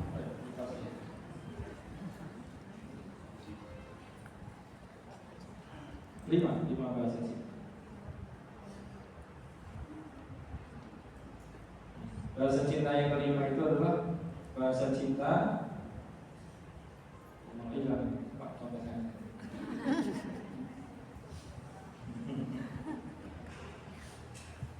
Oke Pak, yang pertama kata-kata yang indah, yang kedua hadiah, yang ketiga sentuhan, yang keempat pelayanan, yang kelima waktu yang berkualitas. Nah, orang-orang yang bahasa cintanya waktu berkualitas itu senangnya kalau ditemani oleh pasangannya atau oleh anaknya. Itu dia merasa kalau ditemani itu luar biasa. Kayaknya dunia ini sudah selesai. Dia milik berdua, kira-kira seperti itu. Jadi walaupun nggak usah ngobrol-ngobrol, nggak usah apa, cukup berdua aja sudah menang diem-dieman, itu sudah cukup. Nggak ada makanan, nggak ada minuman, nggak kemana-mana, cuma duduk berdua doang, itu sudah cukup. Untuk orang yang bahasa cintanya adalah waktu berkualitas. Cuma kan tadi saya bilang ada orang-orang yang bahasa cintanya itu double, bahkan 5. Nunungnya yang 5, 5-5-nya. Saya sama mampu-mampu tuh. Kalau saya pergi itu, nunung ribut aja, nggak pulang-pulang. Nunung kalau saya pergi itu barusan 2 hari udah ditanya kapan pulang. Oh lama sekali, 2 hari. Ya karena memang orang bahasa cintanya waktu yang berkualitas itu kalau nggak ada pasangannya nggak hilang, nggak ada yang nemenin, nggak ada yang gandeng tangannya, nggak ada yang ngasih hadiah, itu apalah hidup ini kan. Nah jadi lihat apa pasangan kita, suami ibu ini bahasa cintanya itu apa? Dengan cara seperti itulah nanti kita bisa berkomunikasi dengan tepat. Karena apa? Karena dia langsung merasa sentuhan tentang cintanya itu terpenuhi, walaupun mungkin sepele. Oleh sebab itu ada orang yang walaupun mungkin dia kelihatan tidak punya, tapi kok itu bahagia berdua, itu karena bahasa cintanya terpenuhi. Tapi ada orang yang kaya segala macam, kayaknya hidupnya itu penuh dengan masalah terus, suami istri bermasalah terus, ya karena tidak terpenuhi bahasa cinta. Nah karena itu ketika kita bisa berkomunikasi dengan cara yang paling sederhana, komunikasi dengan bahasa cintanya orang yang kita cintai. Suami tahu betul bahasa cinta istrinya itu apa. Nah sentuh dia dengan bahasa cinta itu. Kalau dia bahasa cintanya nggak cocok, cari cara supaya bisa ngasih bahasa cinta sesuai dengan keinginan pasangannya, walaupun mungkin dia tidak sesuai dengan bahasanya. Inilah yang saya sebut tadi di depan, doa robis. Di ujungnya qauli. Ya Allah, mudahkan dia paham dengan bahasa. Kan kayak gitu. Kalau kita sudah bisa paham dengan bahasa pasangan kita, komunikasi enak. Tapi kalau kita nggak paham dengan bahasa pasangan kita, nggak ada ketemunya. Ada seorang suami yang istrinya minta cerai. Istrinya bilang, suamiku nggak mencintai aku, mendingan aku cerai. Suaminya bilang, nggak cinta gimana? Mobil tak kasih, rumah mewah tak kasih, harta tak kasih. Tapi si ibu itu merasa itu bukan bahasa saya. Saya tidak dicintai oleh suami saya. Suami saya senangnya berjual dari pagi sampai malam, punya uang banyak, tapi tidak pernah memuji saya, tidak pernah menyentuh, menggandeng saya. Saya nggak dicintai di sana. Seperti itu. Jadi di sini mungkin juga ada suami-suami yang tidak merasa dicintai oleh istrinya, karena istrinya tidak memberikan bahasa cinta yang dibutuhkan oleh suaminya, sehingga kita terjadi miskomunikasi. Nah, kalau kita kemudian bisa berbahasa cinta dengan baik, maka insya Allah akan luar biasa. Ke pasar membeli terasi untuk bikin sambal makan nanti. Bila ingin mesra dengan suami, harus perbaiki cara komunikasi. Jalan-jalan ke pusat Pulau Jawa, jangan lupa mampir ke Sokaraja. Bila ingin bersama hingga usia senja, ayo perkokoh iman dan takwa. Ingin berduaan dengan kekasih, cukup sekian, terima kasih.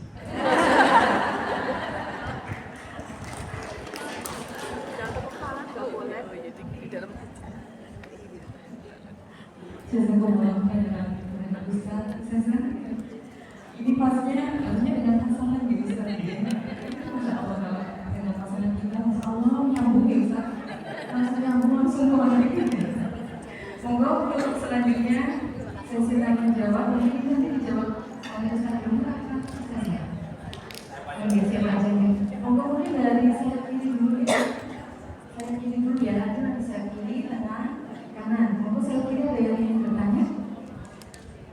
Dari materi yang sudah Ustazah sampaikan tadi yang di awal, ada dari sayap kiri? Monggo dimanfaatkan waktunya. Oh, enggak ada. Ada Ustazah. Ini mau yang jawab Ustazah apa Ustaz? Kemana?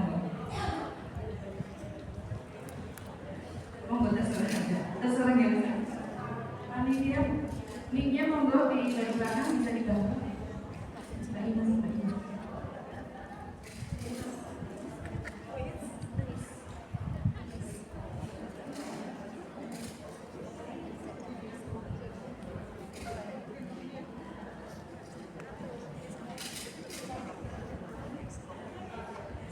Kecabut mungkin ya, sama tolong yang di tembok. Oke, sudah masuk? Sudah tanya? Nomornya sudah?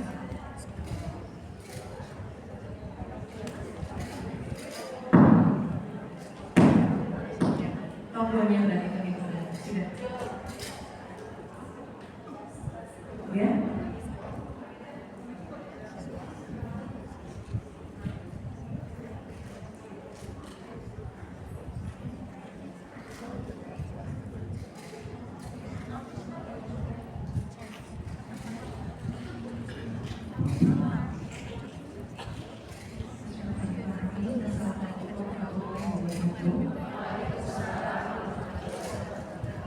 Perkenalkan, saya Rini dari Karakter Program.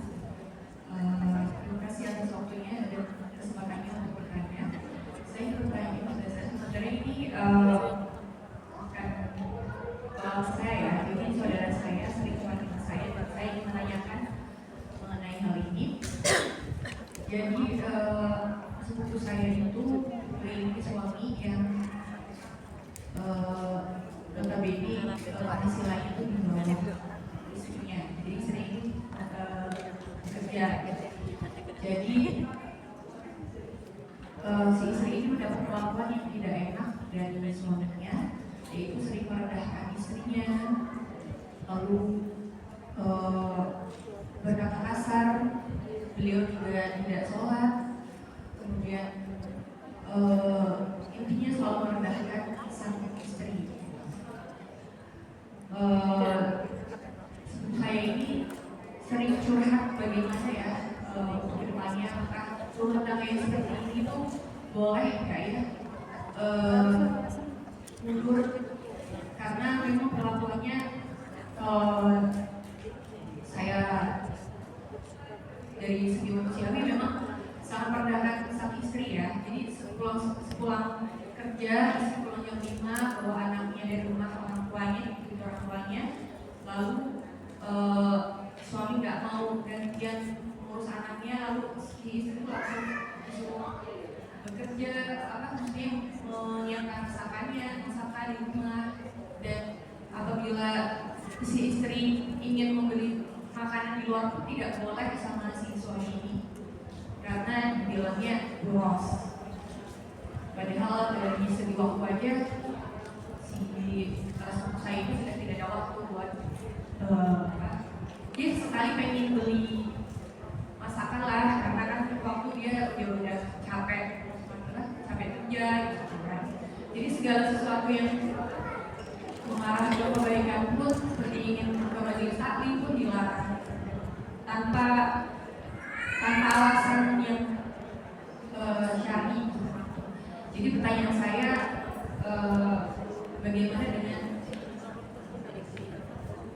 rumah tangga yang seperti ini? Jadi sepupu saya tuh bertanya apakah pantas dilanjutkan atau boleh untuk seperti itu. Minta bimbingannya dan pencerahan ya Ustaz. Terima kasih. Assalamualaikum warahmatullahi wabarakatuh.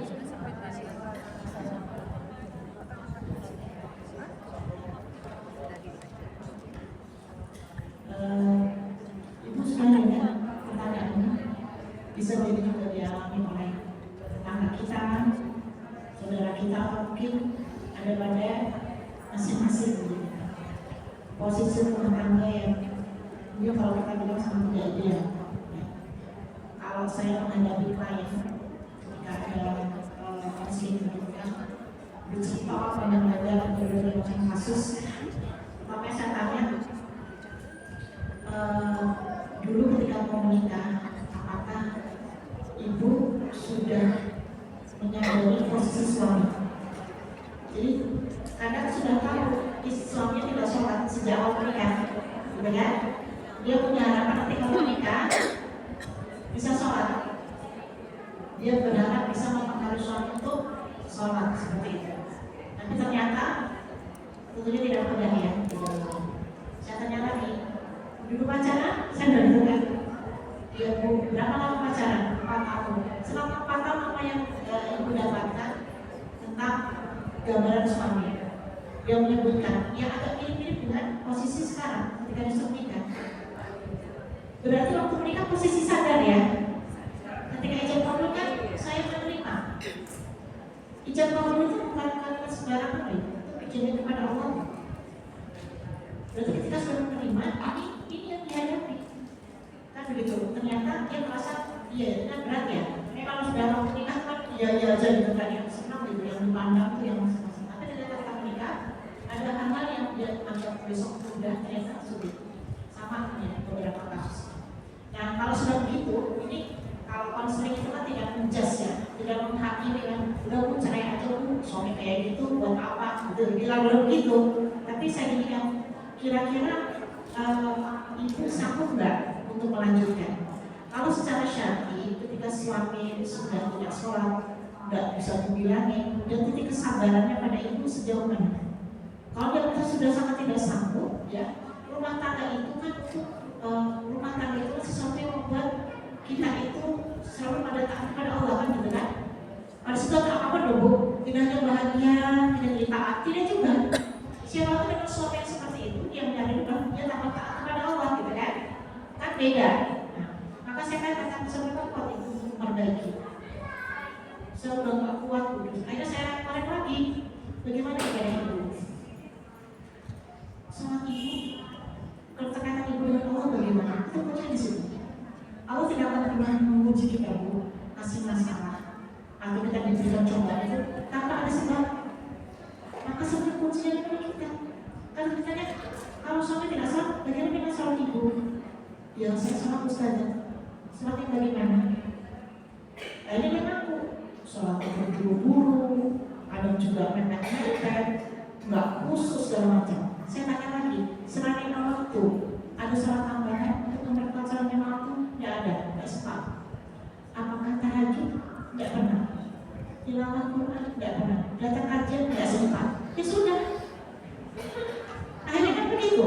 Ilmu nggak ada, hubungan dengan Allah nggak kuat. Akhirnya kasih cobaan, sudah merasa sulit.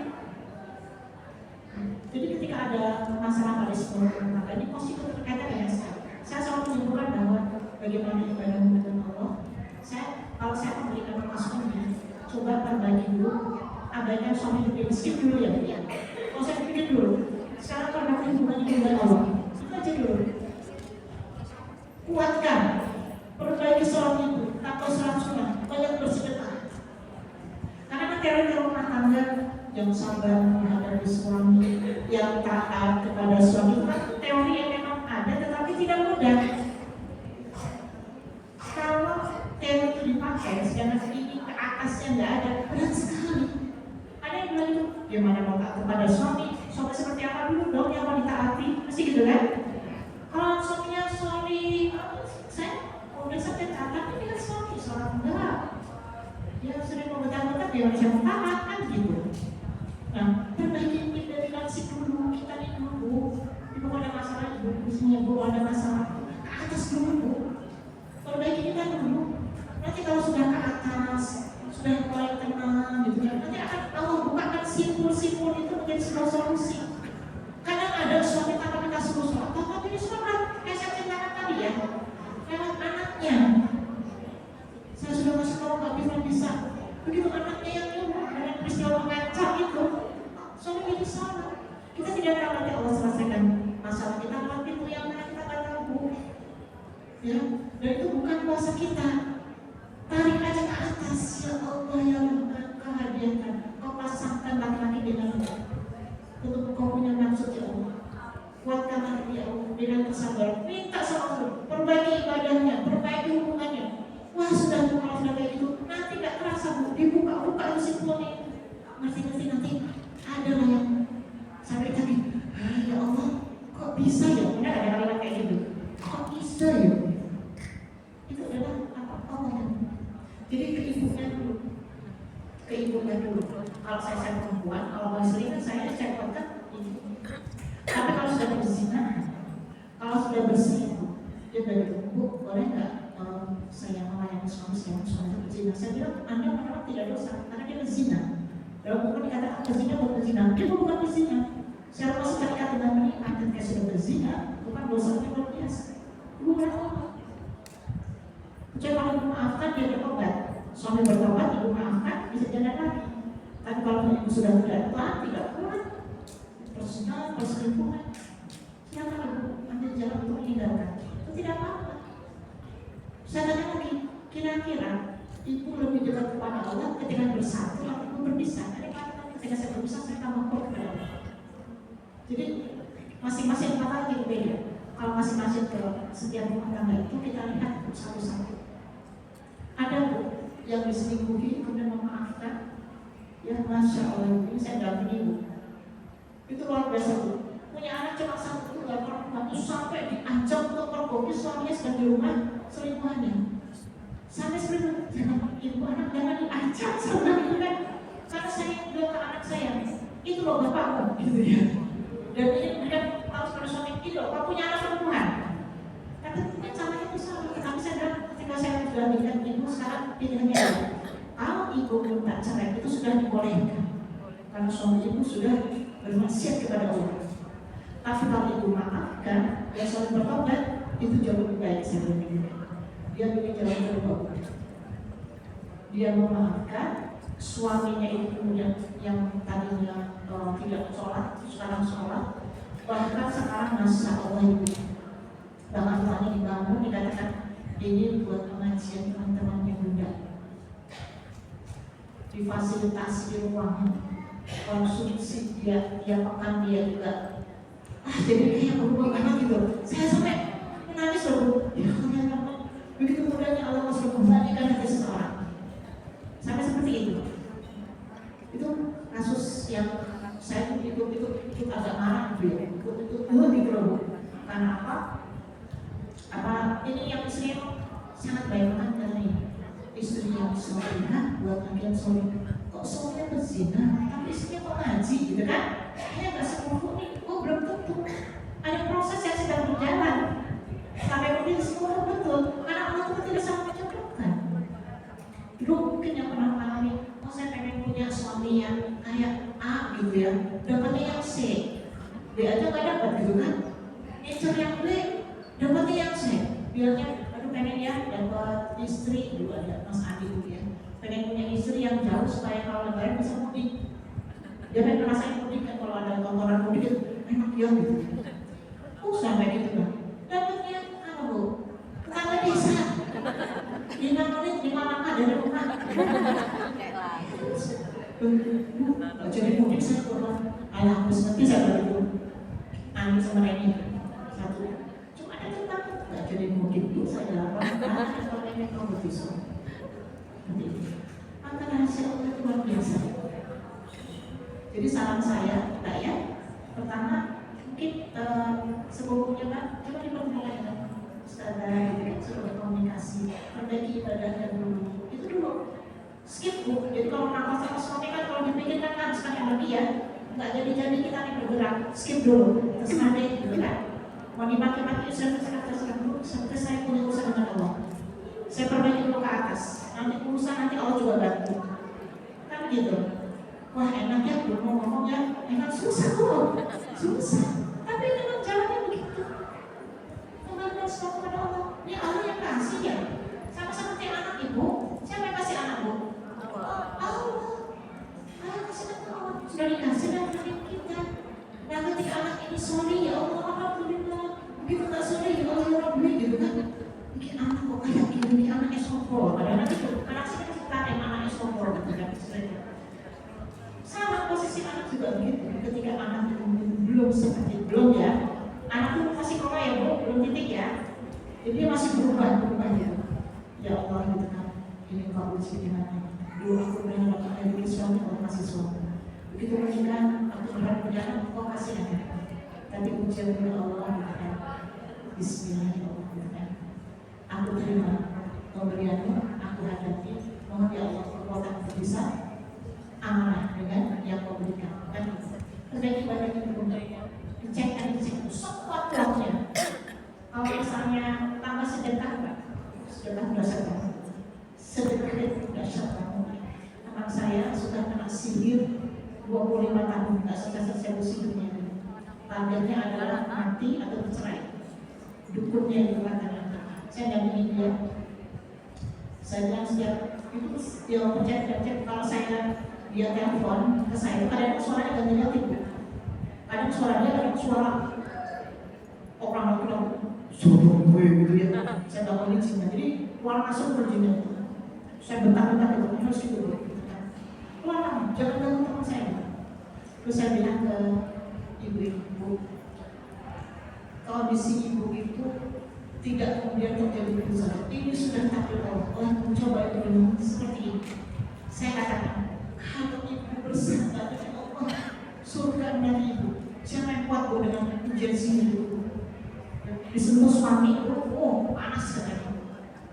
Jadi kalau berhubungan itu tuh kayak apa ya? Kayak mau disiksa dia merasa gitu. Karena kan targetnya cerai.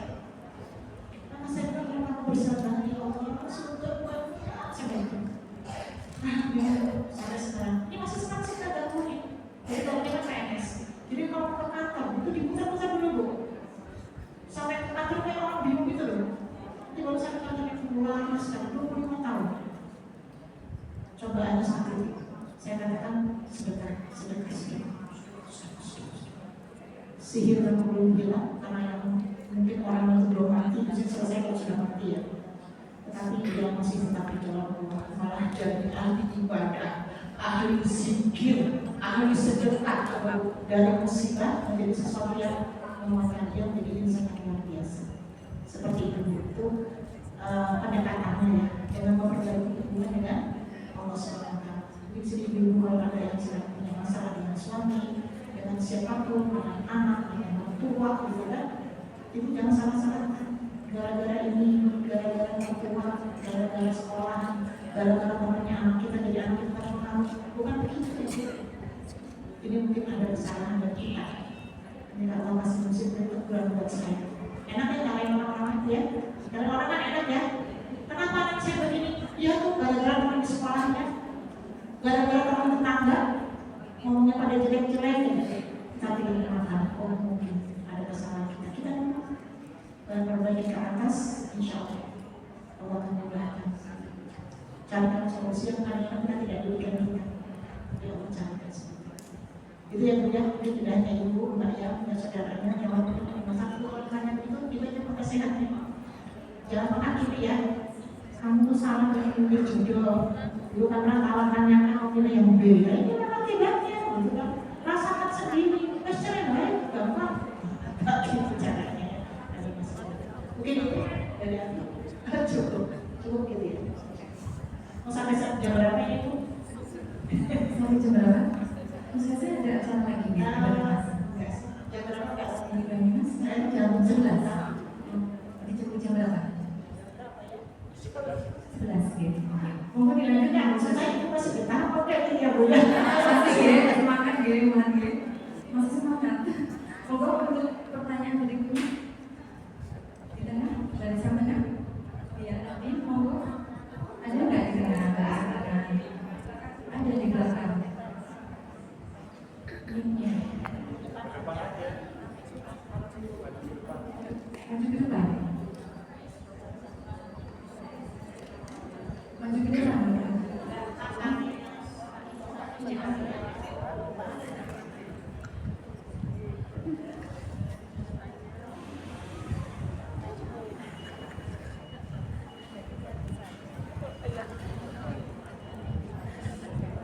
Astaga.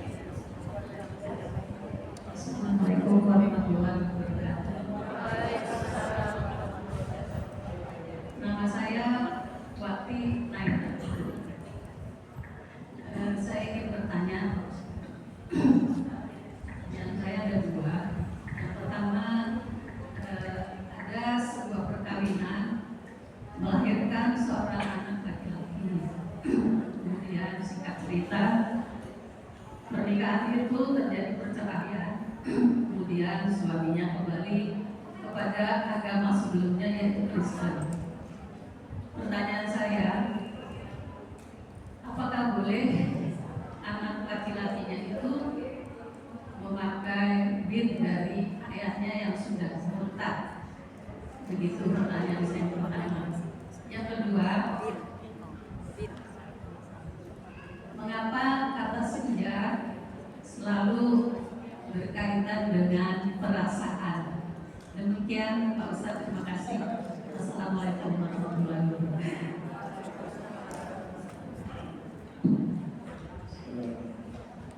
Kalau soal nasab, jadi nasab itu tidak terkait dengan agama.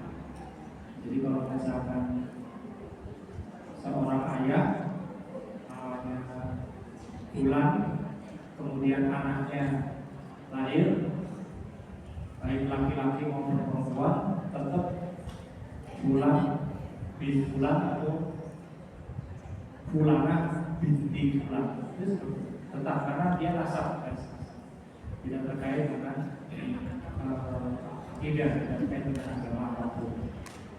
Tapi nanti kalau dia terkait dengan agama orang tuanya, itu yang pertama, misalkan kalau dia itu apa?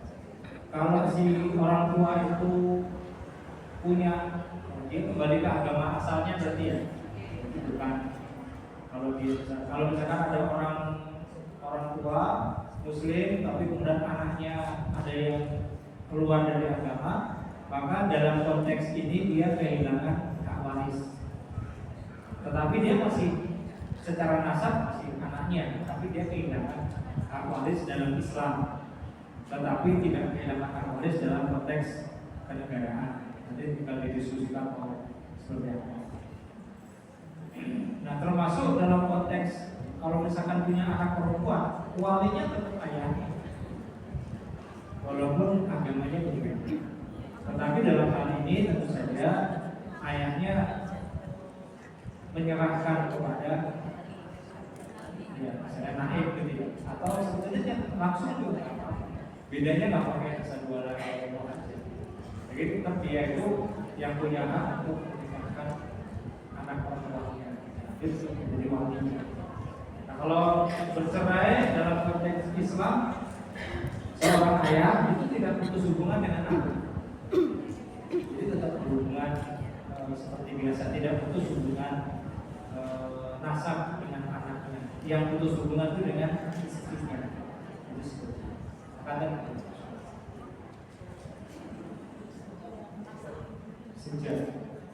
Ya, maksud saya masih belum paham dengan pertanyaannya. Maksud senja. Gimana Ibu Ati? Yang kedua, kata senja mengapa berkaitan, selalu berkaitan dengan perasaan? Senja berkaitan dengan perasaan. Kata senja mengapa selalu dikaitkan dengan perasaan? Ya, mungkin tergantung cara pandang masing-masing, Bu. Kalau saya memang senja itu salah satu kata-kata yang lebih puitis daripada sore. Jadi kalau kita menyebut senja, itu kesannya lebih puitis daripada kalau kita menyebut sore. Kata-kata kemarau itu lebih puitis daripada kata-kata remang-remang. Kira-kira seperti itu. Jadi ini tinggal pemilihan kata-kata. Kalau menurut saya tidak terkait terlalu dengan perasaan. Mohon maaf. Usia senja berkaitan dengan usia tua, bisa ada kesedihan gitu kan, bisa ada kalau sudah tua itu berarti kalau sudah berat, yang dengan ada masa akhir, jadi mungkin tadi ya ada perasaan mungkin ya, jadi mungkin di situ ya. Maka sekarang usia tua dengan usia senja itu kan enak mendengarkan apa? Senja ya, lebih apa ya? Ya lebih tegas gitu kan. Usia tua itu bayangannya kan nenek-nenek gitu kan. Kalau usia senja itu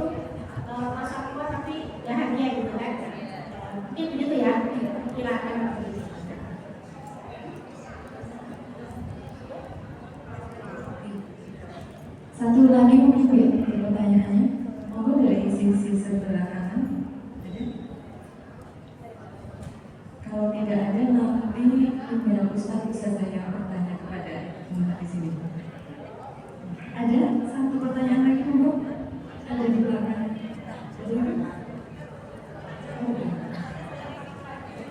Ada?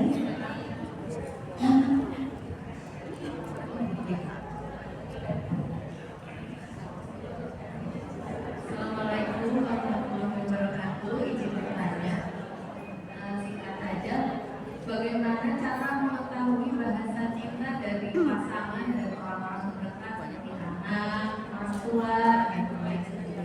Itu aja Pak. Bagaimana mengetahui bahasa cinta pasangan kita atau orang-orang terdekat? Yang pertama, kalau kita mau bertanya, langsung bertanya juga bisa. Yang pertama, tanya aja langsung supaya kita nggak menebak-nebak. Mungkin pertanyaannya bukan, ayah bahasa cintanya apa? Jangan gitu ya, ibu sendiri.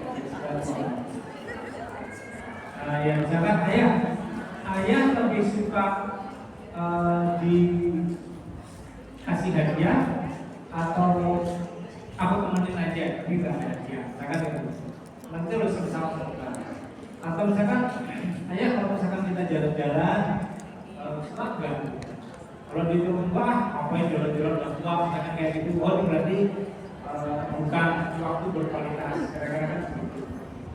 Atau misalkan di gandeng dari rumah dulu ayahnya, itu, nah kira-kira dia risih nggak sama teman-temannya, sama bapak-bapak gitu ya? Itu kan akan melihat. Jadi ada uji coba yang bisa kita lakukan terkait dengan 5 bahasa itu. Tapi rata-rata orang senang kalau dilayani, itu rata-rata. Jadi kalau misalkan dilayani itu biasanya tetap senang. Jarang ada orang dilayani kemudian marah gitu. Apa sih dibuat-buat teh? Jarang. Tapi kalau misalkan dikasih hadiah, ayah ini kasih hadiah, ayah sedang ulang tahun. Apa sih ayah kalau biasa ada hadiah-hadiah? Itu kan biasa. Kita bisa menjebak kira-kira. Atau misalkan orang dikasih oleh-oleh, kita bawa oleh-oleh, responnya negatif, itu ya mungkin dia juga dibawa lagi. Kira-kira beda-beda. Ini apa?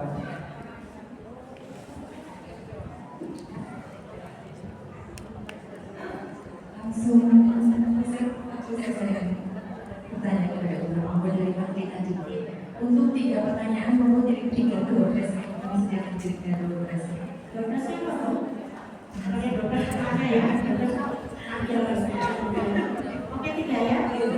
Ini saya tanya tidak susah-susah.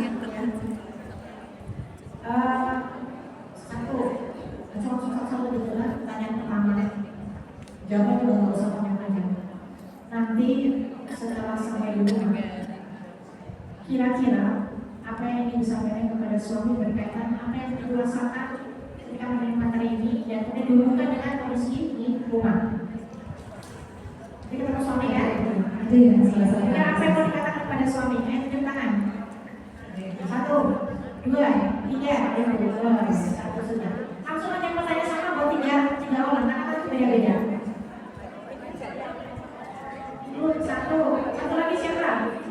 Nanti kalau ketemu suami, ya Allah Pak, kami ya Allah, maafkan aku ya Pak ya, ini kamu cerita masih minyak kurangnya. Nah, misalnya kayak gitu kan? Ya, jawabannya bebas. Ini ada 1 ini. 1, ada lagi? 3, 2, 1 lagi Bu. Dari situ. 1 lagi. Ini 3 udah. di belakang. Sudah. Oh, udah ada 3. Oke, 3. Silakan. Kalau didengarkan ya. Kalau didengarkan. Monggo Ibu silakan. Assalamualaikum warahmatullahi wabarakatuh. Saya bilang poin atas ilmu yang bagus saja.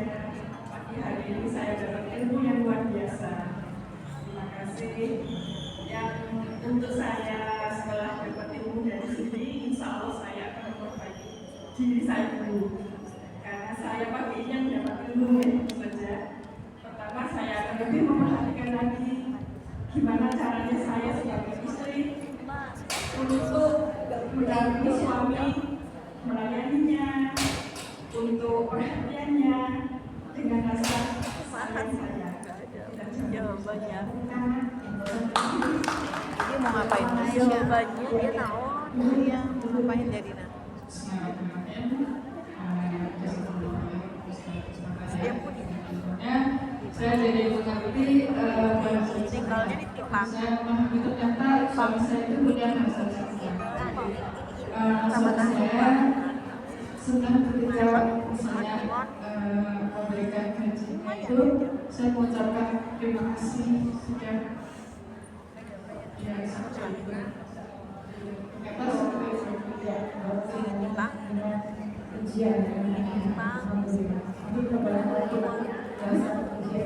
Iya, mungkin tidak banyak di materinya, tapi ketika kita mengucapkan terima kasih itu terlihat dari September, Oktober, November, Desember, Januari 5 bulan. Tapi kan udah lama di Eropa. Saya sih Udah sekarang gitu 18 memiliki tujuan. Intinya saya di itu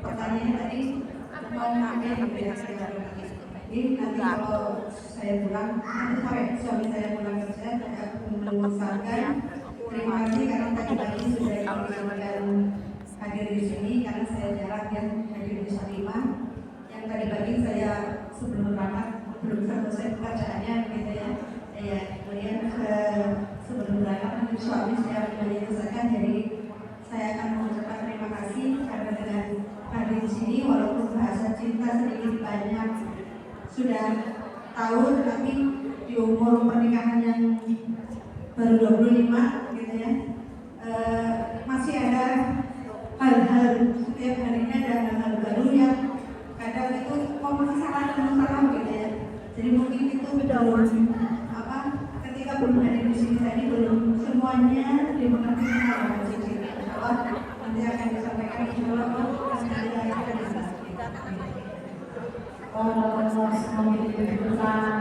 yang bertanya lagi dulu ya, lebih baik bisa suami usia setia meniti dunia untuk sampai kepada surga yang amin. Terima kasih semua. Tutupnya. Jazakallah khairan dan bisa dan untuk waktunya dan ilmunya. Dan jauh-jauh dari dunia insyaallah kami doakan selalu senantiasa dalam sehat dan keluarga nanti kalau punya masih ada suami saya buat ngomong selanjutnya Mbak Luki ini masanya yang ingin disampaikan Dinas PDAK Pendidikan dan Kebudayaan. perjuangan kajian Tapi sekarang PNS kami akan 8 tahun. beberapa pertemuan dari panitia Udah 8 tahun. untuk kajian kandungan insyaallah bersama Ustaz Ferry Ada tanda ciptaan nanti. Untuk selanjutnya acara kita adalah acara penutup.